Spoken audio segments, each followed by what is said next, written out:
This is the X-Zone Broadcast Network, broadcasting worldwide on broadcast affiliates and satellite program providers, including CNN Broadcast Network, Sirius Satellite Network, Star Media, Good News Radio Network, Angel Broadcast Network, Wiki Broadcast Network, and WPBN TV. For more information on the X-Zone Broadcast Network, visit us at www.xzbn.net.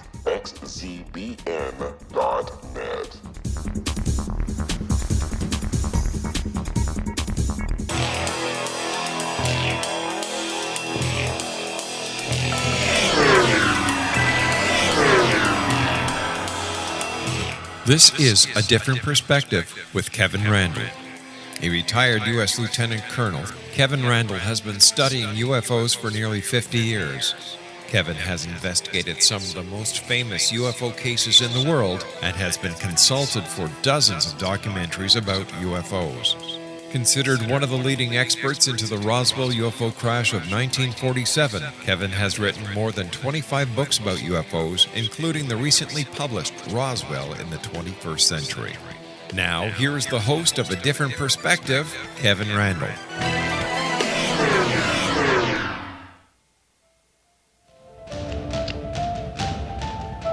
And good evening. I am back with A Different Perspective. I truly am Kevin Randle. I'll be joined in just a moment by Robert Powell. We'll be talking about the Scientific Coalition for Ufology. So it's something new and different, and I think will be of interest to everybody. Robert Powell was born in Rochelle, France in 1953 and moved to the U.S. when he was but 3 years old. He has a B.S. in chemistry and is a former collegiate debater. He has 28 years experience in engineering management and in the semiconductor industry. I was going to say the summer industry, but it's semiconductor. I don't know why I went off on that tangent. He helped Advanced Micro Devices develop its first flash memory technology so that we all can carry flash drives around, apparently, in today's environment. And these were the flash cards that are used for cameras, PCs, video cameras, and all these other products. His experience includes managing a state-of-the-art chemistry laboratory and managing a research and development group that worked on nanotechnology using atomic force microscopes, near-field optic microscopy, and other techniques. Let's use some big, complicated words that I cannot pronounce. That's really nice. Robert is also a co-holder of 4 patents related to nanotechnology. And I wanted to get all that in simply because it kind of sets up the credentials. Robert has been the director of research for the Mutual UFO Network and was, I believe this is true, was the head of MUFON's Science Review Board. And I say was because I don't think he holds those positions. We'll find out in a moment about that. He is also a member of the Society for Scientific Exploration, the UFODATA Project, the Scientific Coalition for Ufology, which we'll be getting into in depth here in a minute, and the National Space Society. He enjoys researching, writing, and making presentations related to UFOs phenomena. He lives in Austin, Texas, so he has my condolences on that. Robert, welcome.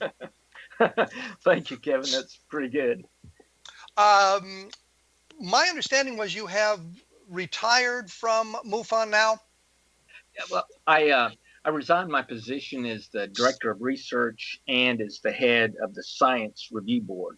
I still have a membership there, but I'm not holding any positions. And was that just because it had become too much work to do, and you wanted to retire, or were there any other reasons you did that?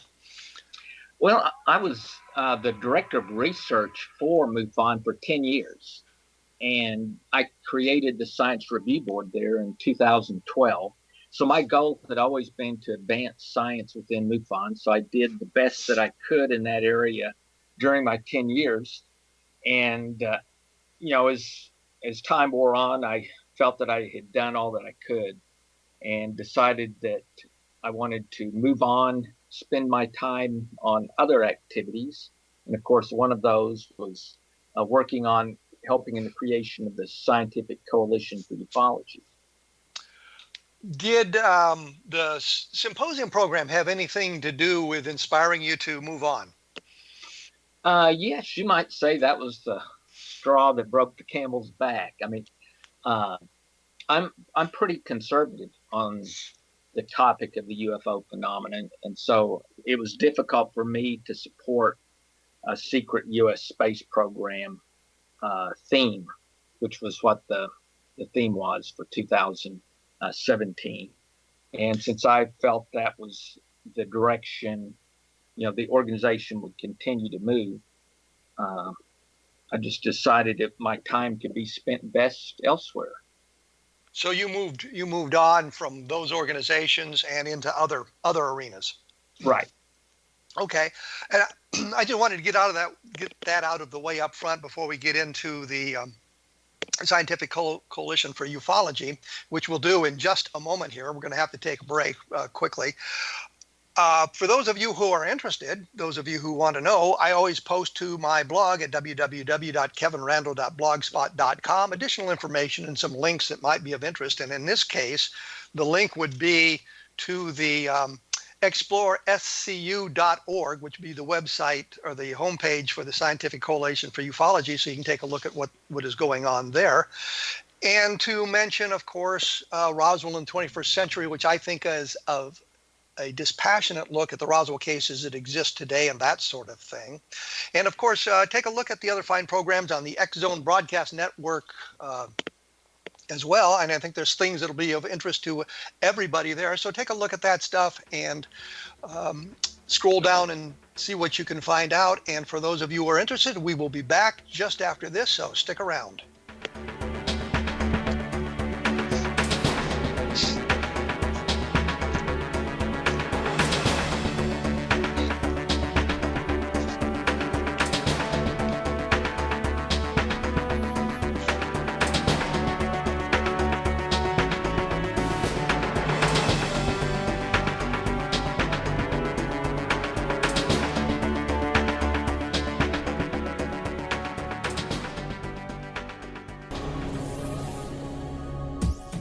This is the X Zone Broadcast Network, broadcasting worldwide on broadcast affiliates and satellite program providers, including CNN Broadcast Network, Sirius Satellite Network, Star Media, Good News Radio Network, Angel Broadcast Network, Wiki Broadcast Network, and WPBN TV. For more information on the X Zone Broadcast Network, visit us at www.xzbn.net.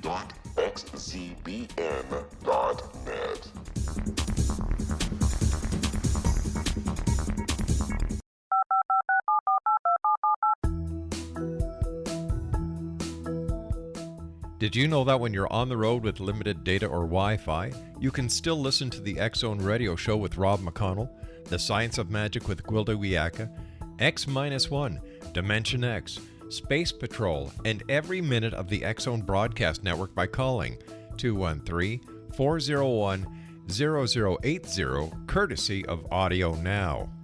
No smartphone, app, or internet needed. It saves your data plan and it's free if you have unlimited minutes.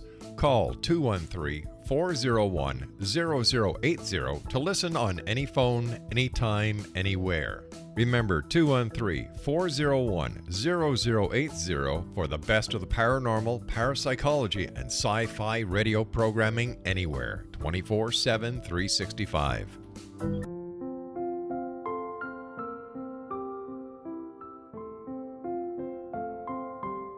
I am Dr. Carl O'Helvey, founder, president of a new cancer foundation focusing on evidence-based physical, mental, and spiritual interventions, including natural cancer cures, prayer, meditation, affirmations, nutrition, and other related holistic cancer prevention and cure modalities. These are used in cancer education, research, and financing care. I ask for your help to continue this important work by donating at www.holisticcancerfoundation.com.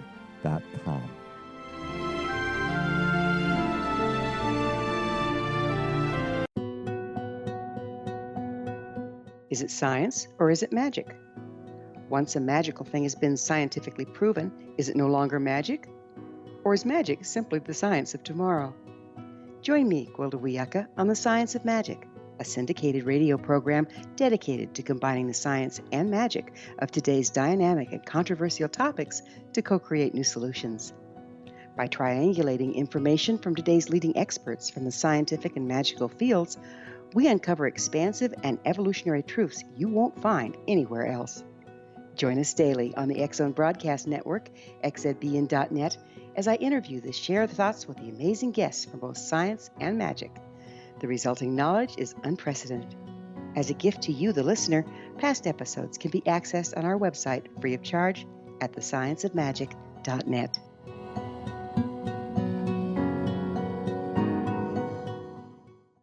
Little children aren't the only ones afraid of the dark.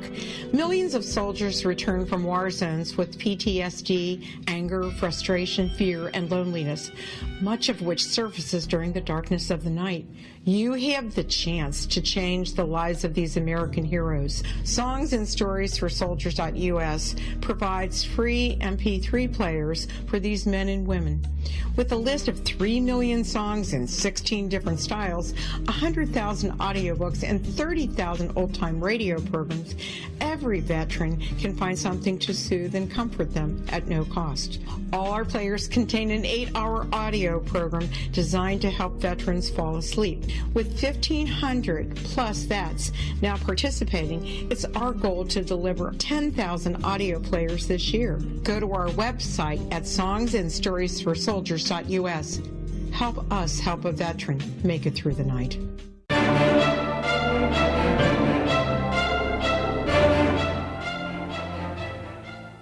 As I promised, I have returned. I'm joined by Robert Powell, who hasn't said a whole lot yet, but that's mostly my fault.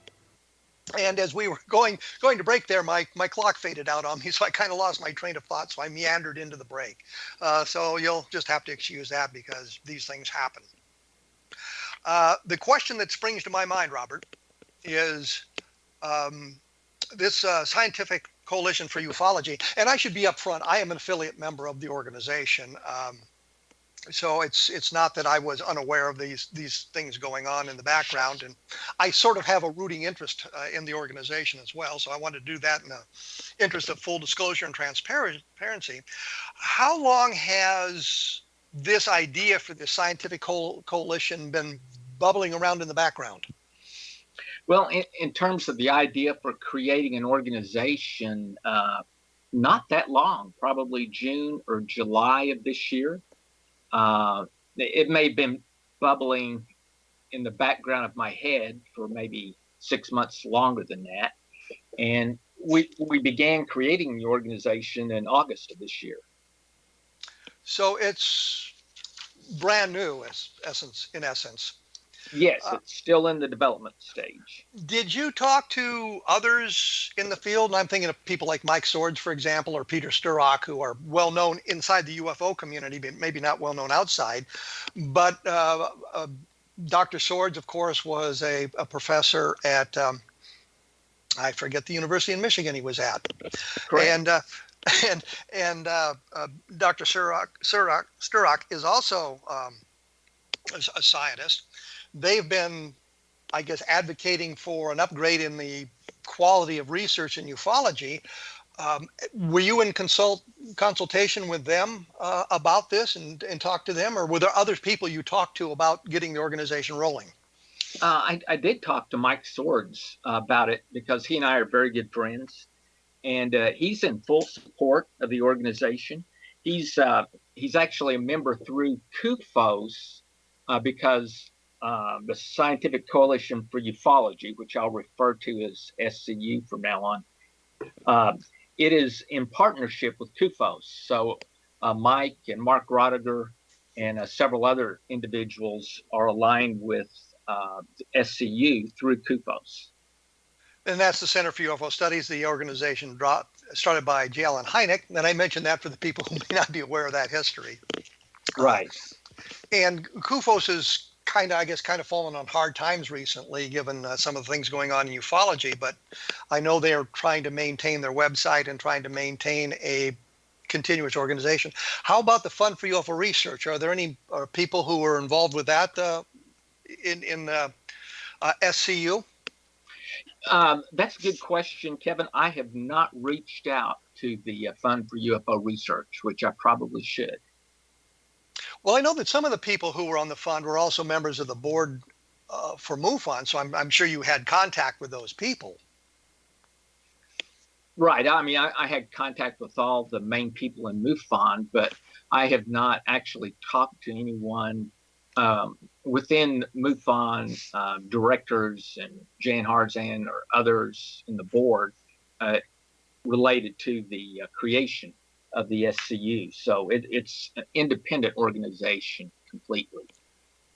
Okay, so let's do this. What is the mission of the SCU? What is the purpose? Well, we've actually created a mission statement, and it's a very short one. It's the scientific exploration of unidentified aerial phenomenon. And we use that term rather than UFO because we just felt it was a more appropriate term because of the word aerial and phenomenon, and because of some of the negative connotations, unfortunately, with the word UFO.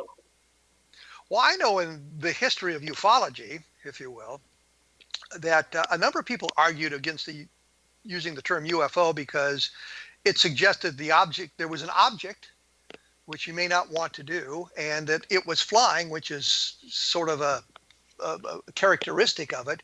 And by calling it an unidentified aerial phenomenon, you've kind of eliminated that, I guess, bias in the reporting. Was that a consideration at all? No, but I like that, Kevin. I'm going to steal that from you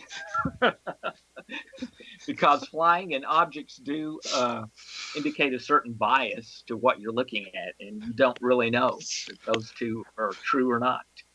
Well, every time you use it, you're going to have to put parenthetically stolen from Kevin Randle. So so I get full credit for that. But I mean, I remember the Lorenzans, I think, were using the term UAP a long time ago as well. So it's I guess a term that's been around for a long time. But yes. It doesn't imply any sort of bias. It could suggest any number of things, I suppose, if you're looking at a bizarre object on there. So it says in the press release here that not only I guess you're going to have an investigative component. Yes, and that's probably longer term. I mean, in the short term, we will investigate any case if we get access to it and if it has significant information. And an example of one that myself and one other individual in SCU is currently investigating is that November 14th, 2004 case that was discussed by Tom DeLong and his panel a week or two ago. I started working on that case actually over a year ago, so before even the formation of SCU. Give us the background of that 2004 case, because I'm not sure everybody's going to be familiar with it. I, of course, by looking at what DeLong was doing and all of that, I'm now familiar with the case. But give us a little background on that case. Okay, I first heard about the case in the middle of 2016. And then I began submitting FOIA, Freedom of Information requests, to the Navy in December of last year. And I submitted 9 FOIAs to every Navy and Marine organization that might potentially have information. By about April of this year, I received replies back on all of my FOIAs but one, and all those replies were that they had no information on the case. And I should back up a little bit and say for your audience what this case is about. Yes, please. It's about the Carrier Attack Group 11, which consists of the USS Nimitz nuclear aircraft carrier, the USS Princeton, which is a guided missile cruiser and had state-of-the-art radar at that period of time, and a E-2C, which is basically an airborne, it's an AWAC, for those familiar with that term. It's an airborne electronics aircraft capable with radar of not only detecting, but even leading a battle plan. So it's an electronics aircraft. And then there were also 4 F-18 Super Hornets from the U.S. Navy involved, and 1 Marine regular F-18 Hornet. So those 5 naval assets were involved in a unknown object that the USS Princeton, with its radar, detected had come from a height of somewhere around 80,000 feet, dropped almost to the ocean floor. And my understanding You mean is... you mean the surface of the ocean, not the ocean floor. Right. Thanks. Correct. Surface of the ocean. I just wanted to make sure. That deep. Yeah, I just wanted to make sure we didn't get people confused by that. But Right. It dropped to the surface of the ocean. And apparently this had been going on for several days. And so then on November 14th, the USS Princeton requested initially the Marine F-18 to go investigate. He took off, and then they requested 2 F-18s from the USS Nimitz. And so once those aircraft were in the air, they called the Marine F-18 off, off that target. Are you saying that the aircraft were scrambled to investigate this object spotted on radar? Correct. And okay. So the Princeton sent these aircraft to those coordinates. Now, from what I understood, the E-2C normally would do that, but his radar was not as powerful as the Princeton's, apparently, because he said the image was coming and going, and the Princeton had a good lock on it. So it took over control of the F-18s all the way.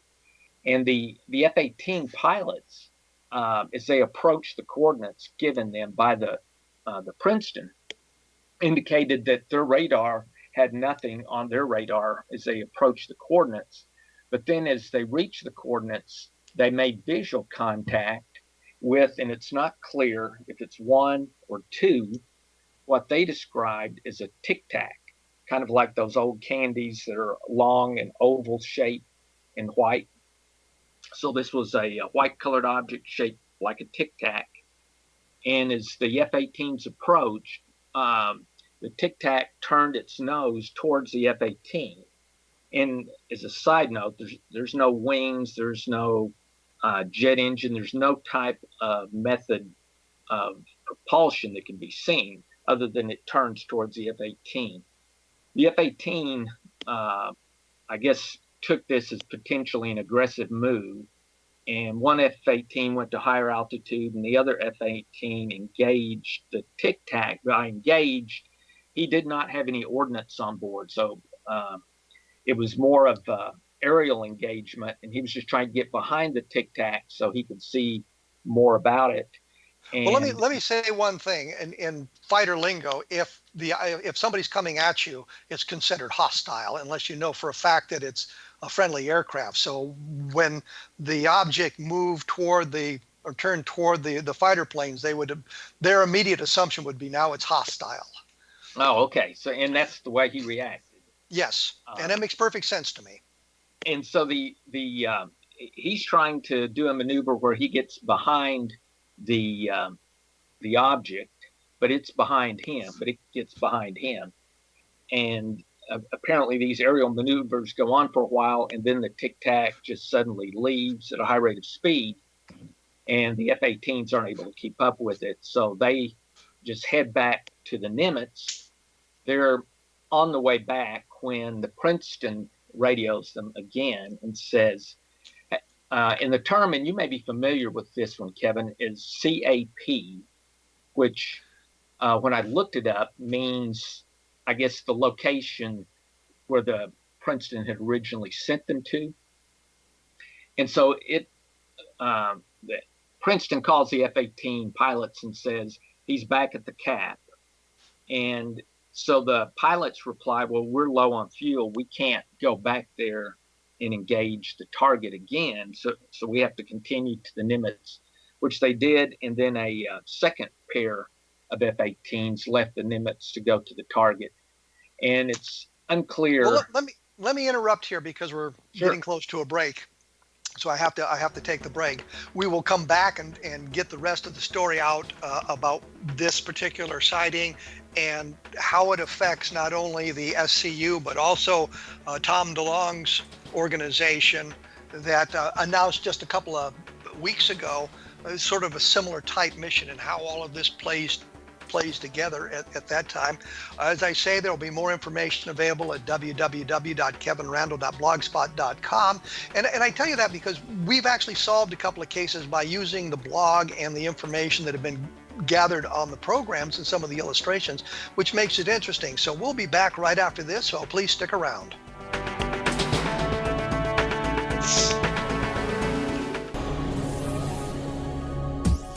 This is the X-Zone Broadcast Network, broadcasting worldwide on broadcast affiliates and satellite program providers, including CNN Broadcast Network, Sirius Satellite Network, Star Media, Good News Radio Network, Angel Broadcast Network, Wiki Broadcast Network, and WPBN TV. For more information on the X-Zone Broadcast Network, visit us at www.xzbn.net.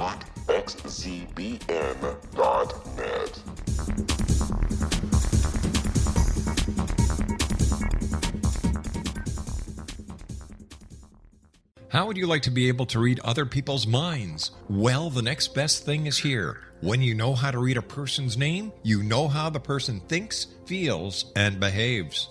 Each letter in our name holds a key to unlock our true essence. Our name contains both our gifts and challenges in this lifetime. Mnemology science discovers personality secrets hidden in the placement of the letters of our names, including the first and last impression people remember about us. Sharon shows us how to interpret the arrangement of letters as outlined in her book, Know the Name, Know the Person. Sharon Lynn Wyeth created mnemology science after 18 years of research and testing her theories, and has supported thousands of people around the world in understanding themselves and others better. You'll enjoy Sharon's unique teachings as she shares her system to learn the gifts behind your given birth name. Even if you don't like your birth name, there are jewels in this book. If you're thinking of changing your name, ready to name your child, or wanting to get along better with others, this is the book for you. If you'd like to improve your relationships and change your life for the better, get the book today, Know the Name, Know the Person, or visit www.knowthename.com. That's www.knowthename.com.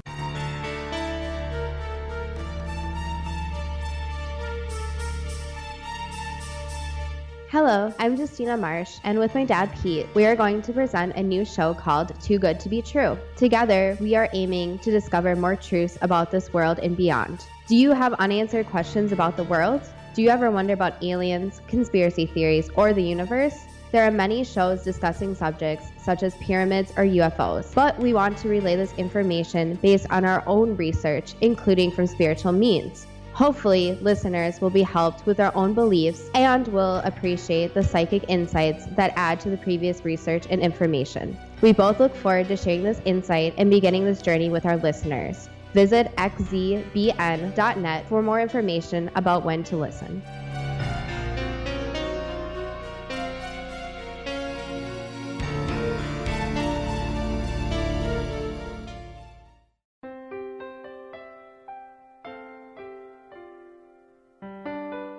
Ancient prophecies, legends, and current events indicate we're entering a high-frequency era supporting enlightenment.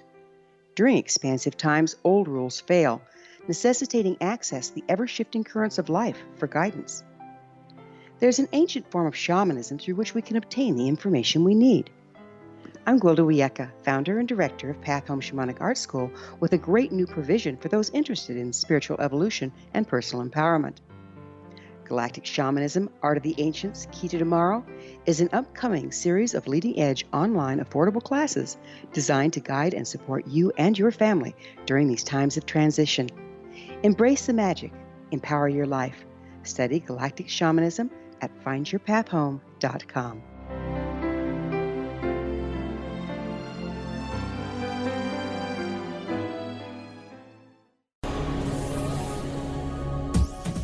This is the X-Zone Broadcast Network, broadcasting worldwide on broadcast affiliates and satellite program providers, including CNN Broadcast Network, Sirius Satellite Network, Star Media, Good News Radio Network, Angel Broadcast Network, Wiki Broadcast Network, and WPBN TV. For more information on the X-Zone Broadcast Network, visit us at www.xzbn.net.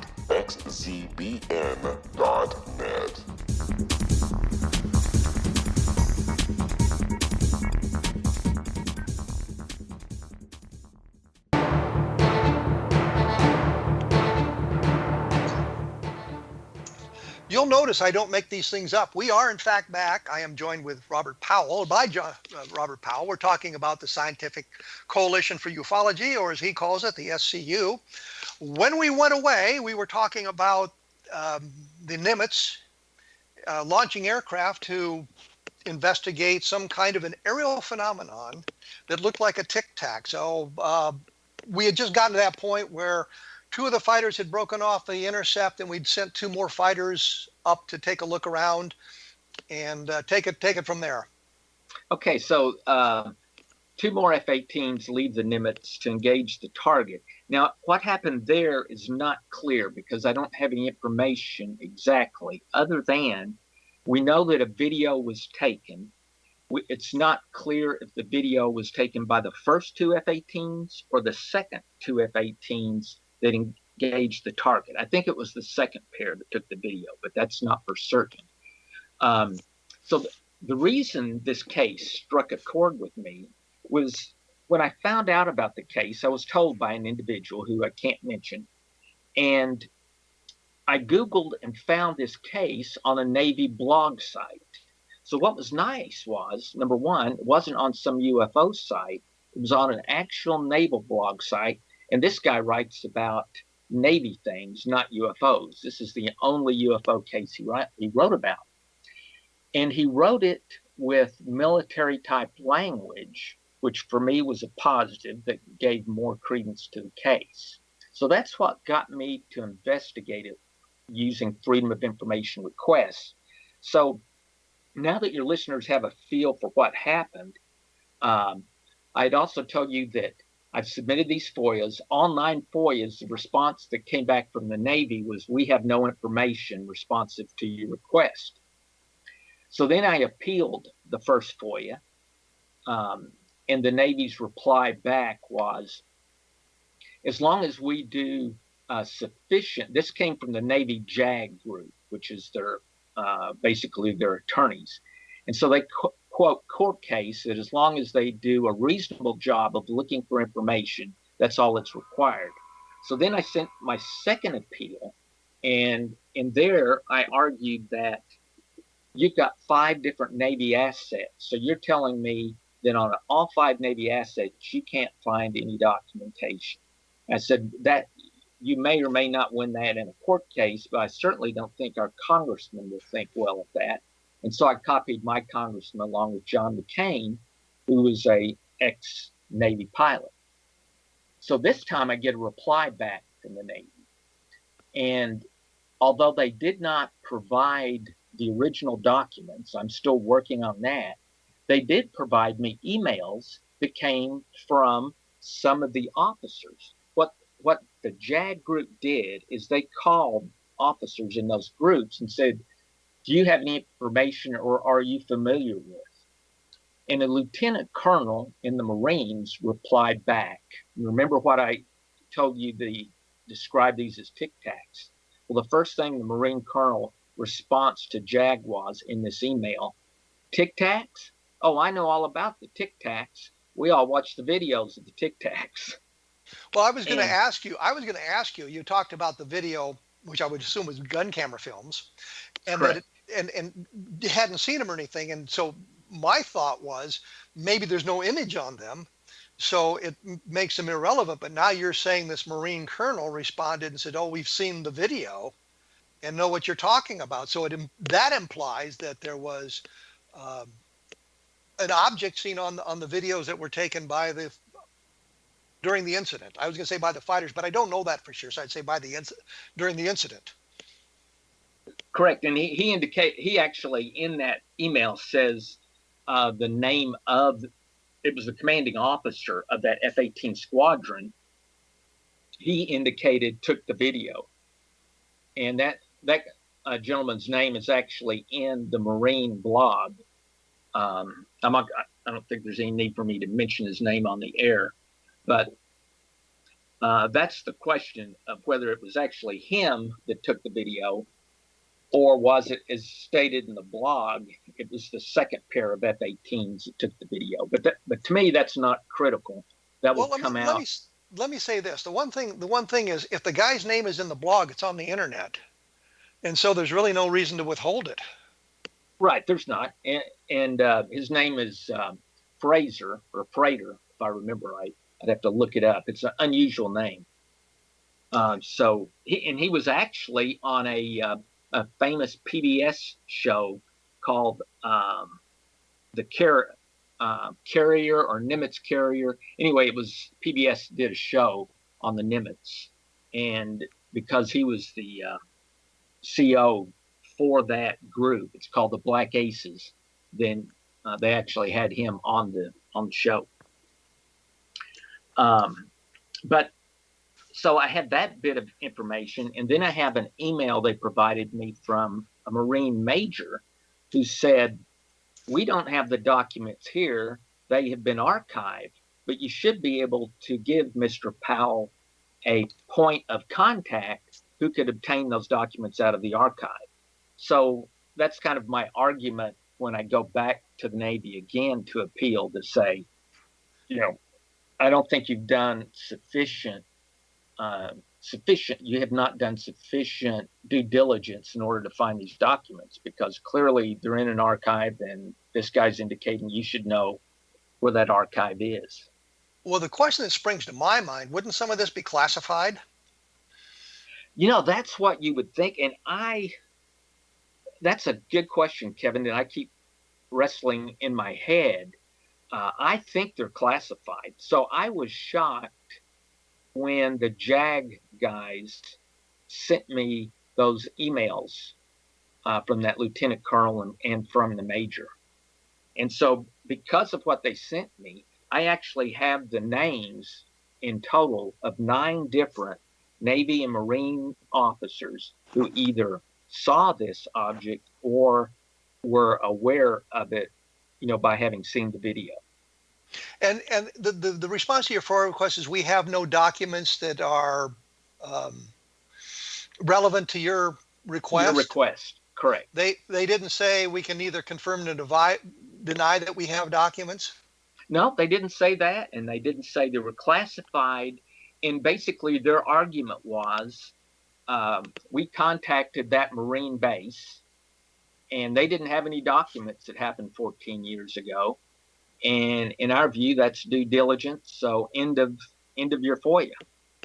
Well, and that's something I'll say. I mean, having worked in classified materials with the military, I know that the information is perishable, and that at some point it's destroyed if it's no longer relevant to your mission or what you're doing, and there's nothing that says you need to hold on to it. It is routinely destroyed.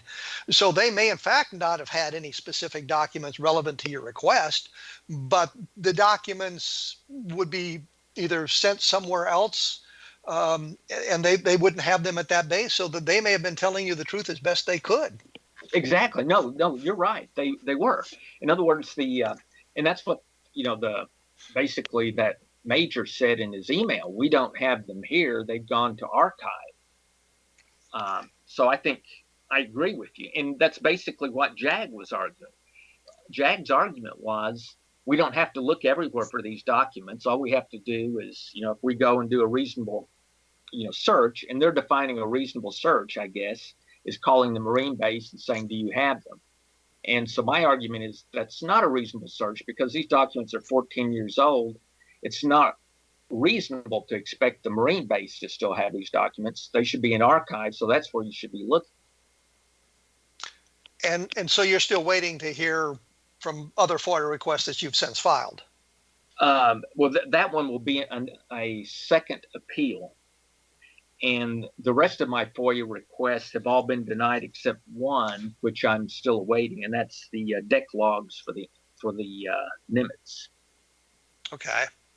And that should have information about it. The deck logs supposedly would have the information. I've done the same thing, looking for the deck logs from ships that are involved in UFO sightings to see what that document says compared to what some of the other people who were supposedly on the ship and that sort of thing said. So compare the stories.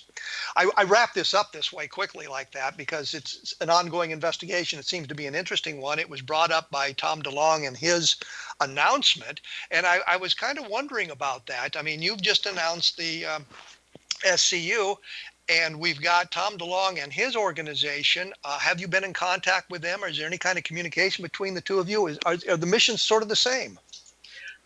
There's some similarities, I think, to our mission.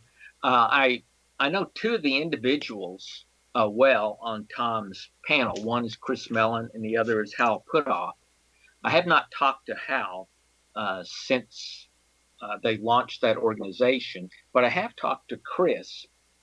And one of the things that I'm wanting to do with the investigation of this case aligns with something Chris wants to do, which is basically to get a large number of individuals to petition their congressman to basically request that the Senate Armed Services Committee ask for a debriefing from the Navy on this particular incident. And in the debriefing, they can do that behind closed doors. So if there's any classified information, that can be controlled. I would think that the tactics and things used by the aircraft might be classified because we don't want to give away how we operate to any of our competitors in the world. I would think that would be sort of classified information that they just wouldn't want to put out. Right. The question that springs to my mind, though, DeLonge's organization seems to have a component that is based in fiction, and they talked about that, an entertainment component, I suppose. Does that kind of undermine the credibility of the organization that they're moving into a fiction arena? Well, I know it's probably hurt them in a lot of the discussions on the conservative side of the UFO topic. And I think their mission statement talks about it being a multimedia type of group. And so I did kind of ask Tom, Chris Mellon, how did they all get? I was going to say, do you know Tom DeLonge, and what's his No, phone I don't. I meant to say Chris. So I talked to Chris about that. And the best I could get out of what his answer was that it seems like Tom was more of a catalyst. And I think a lot of what attracted the other guys was the other individuals. I mean, their whole group. And Tom seems to be the person who happened to, bring them together. And my view is because, one of their objectives is to prove that UFOs are real. Well, I think one of the problems I have, and I'm going to have to take a break here in a moment, is this entertainment aspect of it, and some of the things they've done in the past seem to undermine their credibility, and they may not have the scientific base that we would want to have. I looked at this when all this came out, and of course there's an entry on my blog at www.kevinrandle.blogspot.com. Notice how cleverly I sandwiched that in there. For those of you who are interested in the Scientific Coalition for Ufology, as I say, the homepage is explorescu.org, and you might want to take a look at that to learn a little bit more about it. I'll put more stuff up about this in the next couple of days. The other thing I always try to mention, or should try to mention, the book Encounter in the Desert, which is looking at the Socorro UFO sighting some 50 years after the event, is now available. You might want to take a look at that to see what happened there. We've talked about that in the past. I will return with Robert Powell in just a moment, so stick around for the last segment. The Earth is under ever-increasing pressure from untenable lifestyles and growing populations. Yet, viable answers seem in short supply. What if I told you there's an ancient form that can empower you to take charge of your life? What if your entire family could be enfolded and supported by life itself, Finding Safe Passage Through Challenging Times. I'm Gwilda Wiyaka, founder and director of Path Home Shamanic Art School, with great news. An upcoming series of leading-edge online affordable classes based in an ancient form of shamanism, easily learned and used by your entire family. Galactic Shamanism, Art of the Ancients, Key to Tomorrow are a series of online adult and children's lessons instructing your entire family on natural law, how to cooperate with and be supported by the powers of the universe. Visit findyourpathhome.com to find these unique and powerful classes. This is the X-Zone Broadcast Network, broadcasting worldwide on broadcast affiliates and satellite program providers, including CNN Broadcast Network, Sirius Satellite Network, Star Media, Good News Radio Network, Angel Broadcast Network, Wiki Broadcast Network, and WPBN TV. For more information on the X-Zone Broadcast Network, visit us at www.xzbn.net.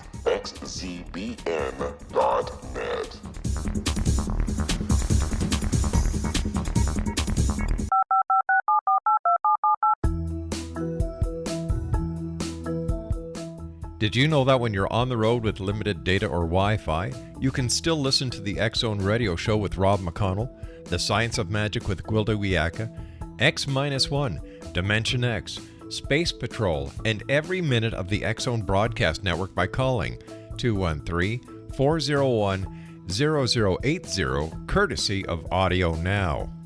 No smartphone, app, or internet needed. It saves your data plan, and it's free if you have unlimited minutes. Call 213-401-0080 to listen on any phone, anytime, anywhere. Remember 213-401-0080 for the best of the paranormal, parapsychology, and sci-fi radio programming anywhere, 24/7, 365.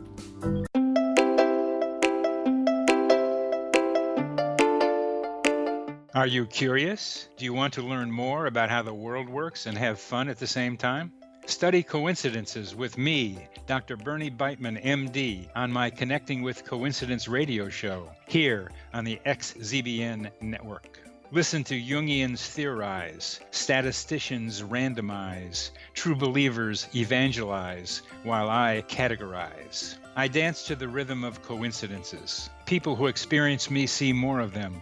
Maybe something on the show matches a thought in your mind.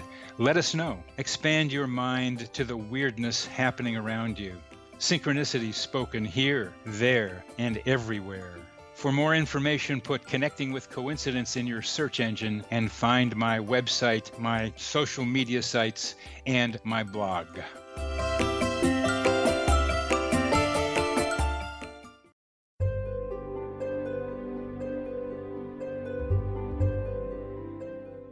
What is truth?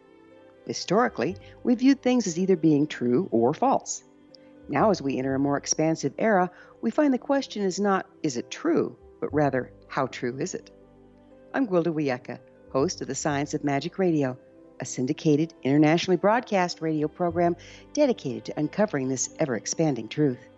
Join me daily on the X-Zone Broadcast Network, xzbn.net, as I interview today's leading experts from the fields of science and magic to uncover the hidden truth between the lines drawn in the sand. What we unearth in our discussions is not only amazing, but totally unprecedented. You won't want to miss a single episode. In service to our listeners, past episodes can always be found on our website with our compliments at thescienceofmagic.net.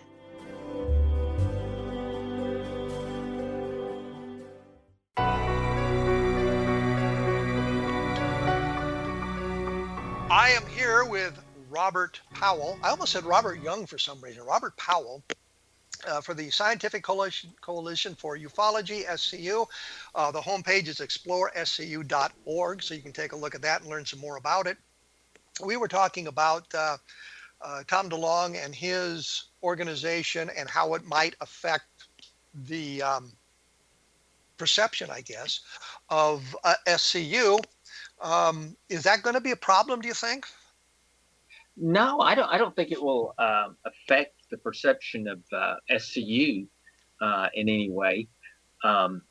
In terms of DeLonge's organization, I'm personally willing to give them some time to just see what they're able to provide. I mean, if they can provide proof that the UFO phenomenon is real, I'm all for it. Now, if you ask me to bet today, will they be able to do that? I'm not sure how I would place my wagers, but I'm willing to wait a reasonable period of time. Well, let me get really nasty here and ask a basic question. We fell down here. Um, hasn't this kind of been done before? Wasn't sort of the original mission of MUFON to do this, and wasn't that kind of what NICAP was going to do, and kind of what APRA was going to do, and kind of what CUFOS was going to do? How is this going to be different? I think that was always probably an objective of those organizations. I think maybe the difference in this group is the statements by the guy from the DOD and the guy from Skunk Works, who indicated they had video and information that they could release from the government that would establish UFOs. When you say the DOD guy, are you talking about Rich Hoffman? No. I'm sorry. I was talking about DeLong's group. Oh, DeLong's group. Okay. I'm sorry, I misunderstood, Kevin. Were you talking about the SCU or? Yes. I was wondering. The mission of the SCU sounds to me, and I mean, all for it.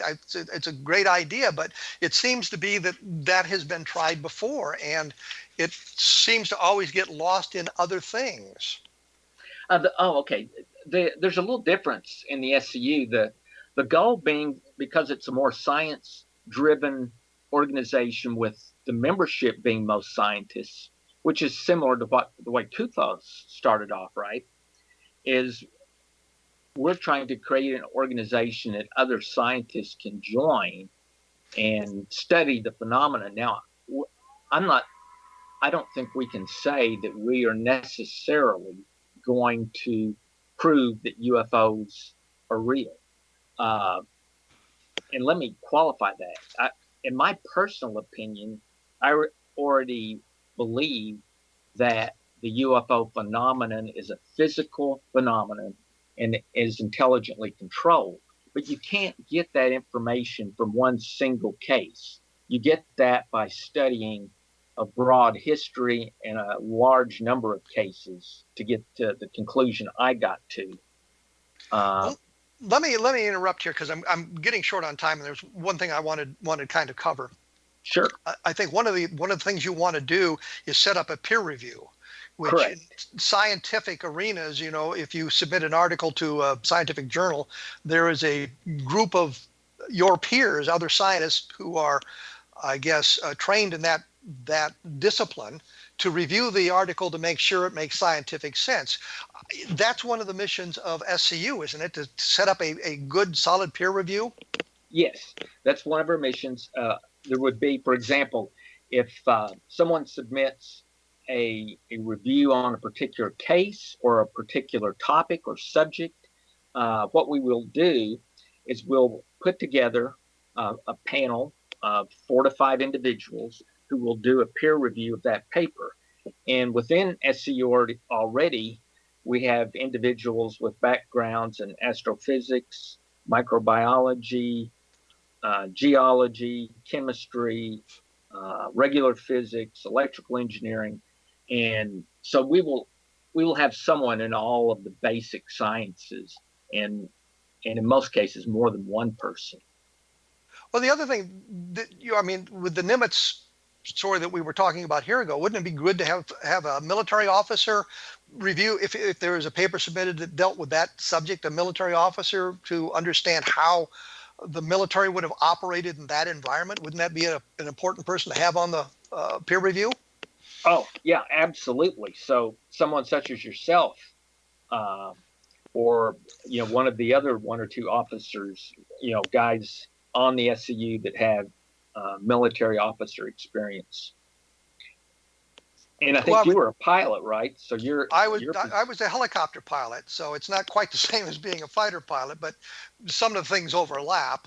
We're dealing with flying around in the sky. But I was just thinking that there are subtleties in the military that may not be completely understood by those who have not served in the military or people in the civilian world, that a military officer might see and suggest, well, this is why this happened this way, as opposed to some other thing going on. Right. And like, for example, the guy that I'm working with on this particular case was a captain in the Navy. And so he gives me, he can give me some ideas on, what to look for and where to go. But then once we finally complete this case, then, the peer review should have other individuals on the peer review team that were not involved in the original investigation. Well, I would think a radar expert would be important too, to talk to you about maybe the capabilities of the radar systems that we have today as opposed to what we had 25 or 30 years ago, and how they might be much more accurate and much more precise and have a much better discrimination than what we were dealing with in the past. And that would lead to some conclusions about what might have precipitated the event. There were visual sightings of this object, if I'm correct? Visual sightings? Yes, that is correct. That's actually the first way that the F-18 pilots saw the object, was visually. I mentioned that because it wasn't really clear that there was visual sightings, even though we have video of the things. I want to make sure that people had seen it as well. Yeah, and that's where they got that term Tic Tac. To them, it looked like 1 to 2 Tic Tacs that were just sitting in the sky. So there is a mechanism for peer review. Is there going to be a publication associated with the organization, or are they looking to publish in other scientific journals? Yes, we will want to publish in other scientific journals, and any case that we peer review. And I might add, when we peer review something, it does not necessarily need to have been created by an SCU member. It could have been created by someone else who comes to the SCU. But at any rate, once we approve an article, then we will post it on our website. So there is a mechanism for publication as well. Yes. So that we can, and can people suggest topics maybe that, I would like to see somebody do something on the Mantell case, consolidate that information. Can people do that as well Absolutely. We actually have, an SCU Facebook site where we have these type of discussions. And one of the things, for example, that I know one of the guys wants to discuss is identifying, for example, the top from 1947 to the modern era, and to basically have those cases reviewed by the entire SCU membership. And I think that's an excellent idea. I just wonder if you can get a consensus on the top 20 cases. Well, I think the way he's looking at it is there would be a ranking and rating, and then he's going to use statistics and then he'll publish all this as to how he did it, and then use statistics to rank them. Robert, we're running close to the end of the program here. So I want to thank you for taking your time to give us a little bit of information on the SCU, give us some information on the Nimitz carrier group sighting and what's going on. And I guess the world of the UAP, we're going to have to adjust our thinking into the world of the UAP. We can still call it UFOs. I prefer flying saucer, because then we know we're talking about alien spacecraft as opposed to something unidentified in the air. That's just me. The website is explorescu.org.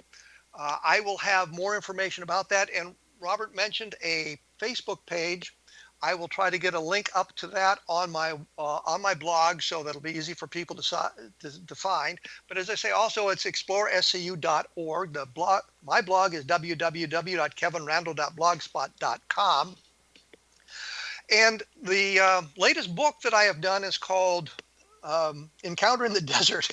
And I always want to say Contact in the Desert, because I didn't invent the name of the book, but Encounter in the Desert, and it deals with the Lonnie Zamora sighting, which might be one of the top 20 cases that the SCU might want to take a look at. because I've done an awful lot of research and discovered some information that wasn't available, or was available but hasn't really been talked about. And one of the things that kind of excites me is the fact that we've always thought of the Zamora case as single witness. And by going through the documentation in the Project Blue Book files, we found references to 3 people who'd called the police about seeing something in the sky minutes before Zamora called in and said that he had seen the thing landed on the ground and get somebody out there to assist him. So I think that's an important thing to do. As I say, the book is Encounters in the Desert. It deals with the Lonnie Zamora sighting. It's available now at Amazon.com. Take a look at it. Rate it. It always helps if you give a review and rate the book if you like it, especially if you like it. Next week, I'm going to delve into the Billy Meyer quagmire, which is, I guess, a good term for it. Starting off with a look at some of the people who don't believe Billy Meyer, and we will culminate in the next couple of weeks with one of the supporters of the Billy Meyer case, see what's going on. As always, take a look at the other fine programs at the X Zone Broadcast Network, xzbn.net. I will be back in 167 hours. Thanks for listening.